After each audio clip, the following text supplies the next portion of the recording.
Let's talk about corporate social responsibility, or CSR, but maybe not in the way you're used to hearing about it. We're going to skip the big, flashy headlines about corporate donations and sustainability reports. Instead, we're going to pull back the curtain and look at what CSR really means for the people on the inside, the employees, the managers, and yeah, even you when you're looking for a job. So let me ask you something. You're scrolling through job listings, right? And a company pops up that you know is famous for its community work or its green initiatives. Be honest. Does that change things? Does it make you lean in a little closer, maybe get a little more excited to hit that apply button? That gut feeling is actually at the very heart of what we're talking about today. Because CSR really has two faces.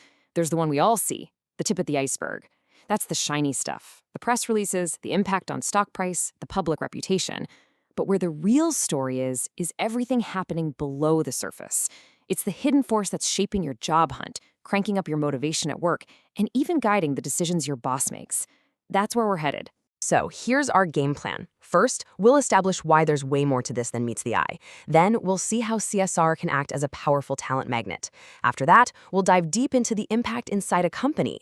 And then things get interesting. We'll uncover a surprising twist, the dark side of doing good. And finally, we'll bring it all home with a new CSR playbook. All right, let's jump right in. How does a company's reputation for doing good actually help it bring in the best people? I mean, this is a huge question for any company, right? Is all this investment in social causes just good PR, or does it fundamentally change who wants to come work for you? Well, a group of researchers dug into this exact question for a special issue of the journal Personnel Psychology, and their findings were fascinating. And they found two really clear things. First, a study by Gully and his team discovered that the words you use in a job ad, they matter a lot. When you weave your social and environmental values right into the recruitment message, you literally change the type of person who applies. And second, it goes beyond just one ad. Rep and his colleagues showed that a company's general reputation, its whole vibe of being socially responsible, makes people more likely to want a job there. Full stop. So why does this work so well? Well, it's not just attracting anybody. It's specifically attracting people who want their work to mean something, to have a real impact.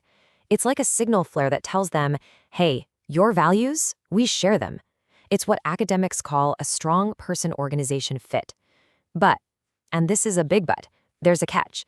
This whole magnetic effect is way stronger when people also believe the company will treat them fairly. It's not enough to do good out in the world. You have to do good by your own people too. Okay, so a good CSR rep helps you get awesome people in the door. But what happens after they're hired? Let's move on to the next piece of the puzzle, how this mission shapes the people who are already there. Does that social mission actually influence the day-to-day grind? Does it boost motivation? Or does it all just become corporate wallpaper after a while? Turns out, it matters a great deal. Looking inside the company, the research points to two powerful effects. That same study by Rubb's team found that when employees perceive their company as being a force for good, they're more likely to become what are called organizational citizens. These are the people who go the extra mile. They help their colleagues, they volunteer for tasks, they're just great teammates. And then, a study by Caliugeri on volunteer programs found something even cooler. When these programs are designed well, they don't just create a win-win, they create a win-win-win. So how do you unlock that triple benefit? The research gives us a pretty clear recipe. First, the employee gets to develop new skills and feels way more engaged, but only if the work is actually meaningful. That's win number one. Second, the nonprofit gets really valuable help, but they have to have the resources to actually manage that help. That's win number two. And when those two things happen, the business itself gets a more skilled, more motivated employee back. And that is the third win. Get it right, and everybody wins. So far, this all sounds pretty fantastic, doesn't it? CSR helps you hire better people and keeps them engaged and motivated. What's not to love? Well, this is where our story takes a sharp and pretty shocking turn, because the research also uncovered a hidden dark side to doing good. Get ready for this. A study by Ormiston and Wong found that companies that engage in positive social actions are statistically more likely to engage in irresponsible actions later on. Just let that sink in. It sounds completely backward. How could doing something good actually pave the way for doing something bad? The answer is a tricky little glitch in our brains called moral licensing.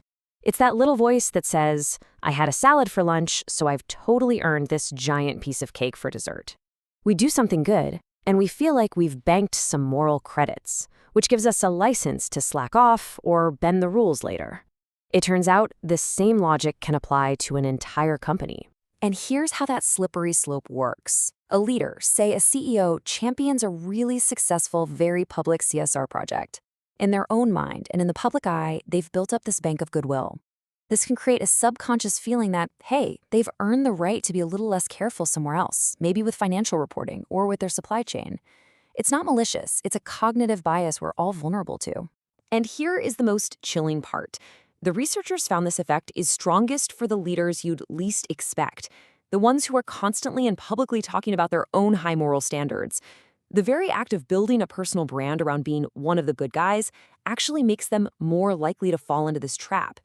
It's a profound warning for corporate boards everywhere. So, wow, we've seen how CSR can be a powerful force for good and a hidden psychological trap. So what do we do with all this? How do we put this research to work? Well, we can build a new, smarter playbook for CSR. It boils down to 4 key rules. 1, for recruitment. Don't just have a CSR report on your website, bake those values right into your job ads. 2, for engagement. Design volunteer programs to be that genuine win-win-win. Make them meaningful. 3, for your culture. Remember that objective reality doesn't matter nearly as much as your employees' perception. What they believe is what drives their behavior. And finally, number 4, for governance. Be most vigilant right after a big CSR success. That's when boards need to watch out for moral licensing. And what's really exciting is that this whole way of looking at CSR through the eyes of the people inside an organization is still a pretty new field. As the researchers themselves put it, we've really just begun to scratch the surface. It just goes to show how deeply psychology and business are connected. So the next time you hear about a company's big, grand social initiative, think about that iceberg. Think about the hidden story playing out below the waterline, the job applicant trying to decide, the employee feeling a new spark of purpose, and maybe the leader standing on that very slippery slope between doing good and feeling like they have a license to do bad. What's really happening below the surface? Because that's the question that truly matters.